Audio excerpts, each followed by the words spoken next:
surgery, the surgeon comes in.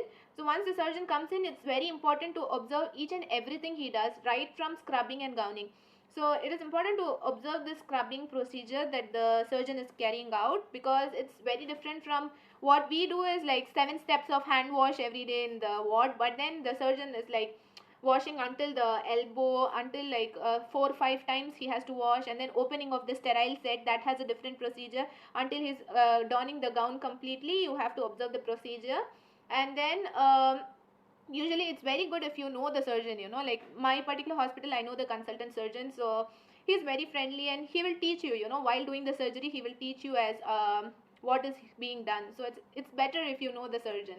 However, even otherwise, never hesitate to ask doubts later on if you have to. And then once the surgeon comes in, what happens next is the patient particulars and the staff being involved in the surgery is read out loud, not like just to the surgeon, it's read out very loud by one particular nurse, so that everyone is able to hear in that place. For example, the patient is Mrs. Rose, who is admitted electively for total thyroidectomy. The surgeon is Mr. whoever, and then the assistant surgeon is this person, and then the surgical nurse is so and so, and the assistant two nurses are so and so. So all the staff and the patient's particulars are read out loud so that everyone is able to hear it. And then the next thing which is done is the surgery itself. Yeah, so the doctor comes in, and then he is gonna like incise and start the surgery. So as I told, it is important that you are able to see the surgery, so be careful that you are not offending anyone by breaking the sterile field, but make sure you are able to see, at least be close enough that you can see. So even if you are not able to view directly, try to there is this television recording the surgery, with the camera being fixed on top of the patient, so at least see through that. If you are really not able to get close and the nurse is not letting you see, then you at least view the surgery through that. So it is important to, as I said you, it is important to check the anatomy, physiology, all that, so that you can understand better. That is how you apply your theoretical knowledge clinically. Only when you read all that, as, oh yeah, this is the site at which the incision is being made, this is how long the incision has to be. And then another thing is, it is very nice if you can revise the name of the tools the doctor is going to be using for the surgery. For example, the scalpel, and what are the types of sutures being used, the nylon suture, what is 2O, 3O, what is the size of the sutures. So all this you see there next to the patient, there is a sterile field where all these instruments are placed in order. So when you revise all that, as what is what. So when the surgeon is asking, give me this, the main surgery nurse is passing the doctor all of that. So it's good if you know the names of the tools being used.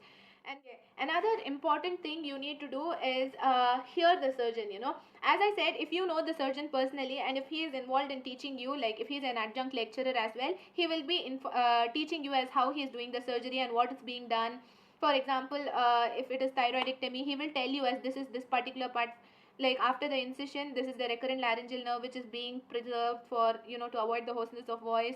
He will inform you, okay, like while doing the surgery itself, he'll talk about the procedure. If at all you don't know the surgeon, and you're not able to learn from him directly, he will have the houseman doctors assisting him. So he will be teaching the assistants as how to do the surgery.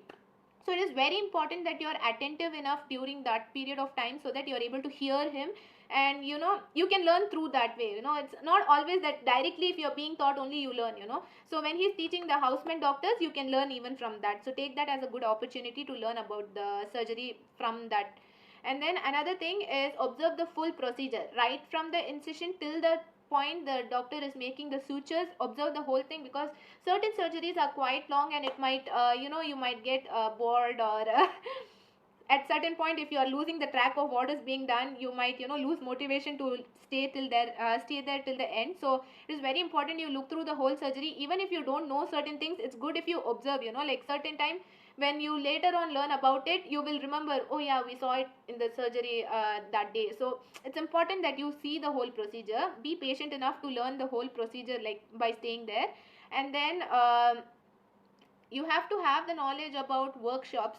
So for in my hospital, in the hospital where I've been doing my clinical posting, there are certain workshops which are carried out. For example, we had laser hemorrhoidectomy, and then laser deep vein thrombosis, that surgery. So whenever there is a workshop like this, the doctors usually accumulate the patients, so you will see suddenly there's a surge of this particular hemorrhoid patients in the ward. Usually the hemorrhoid patients don't get admitted a lot at once, so they will accumulate the patients for workshops. So this is also a good opportunity for you. Like, workshops are carried out in order to teach the junior doctors about the latest advancements in technology, like laser, using the laser for hemorrhoidectomy is a new method which was introduced. So to teach that to the junior doctors, this workshop was carried out. So we as medical students, it's a good opportunity, to learn through all this. So be updated about when there are workshops. And then after the surgery is over, you can ask your ask the surgeon about the doubts if you had. Like, that's why I said, like, we must read about the surgical procedure prior to watching the surgery, so that you can relate to what you saw. And then if you see something that was contradicting what you read, you can ask about it to your surgeon. Because as I said, never the clinical practice is 100% of what is textbook saying. Okay, so that's why the clinical practice is important, because what is being mentioned in books is not what always it is practiced.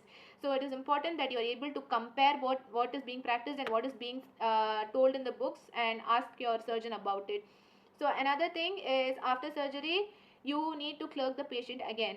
So clerk the patient pre-surgically and post-surgically to observe the patient, like what is the condition of the patient after the surgery. And you can even follow up on the patient to look if there is any complications after surgery, like post-surgical complications, like either infections, like surgical site infections, or bleeding, or any other complications that can develop after the surgery.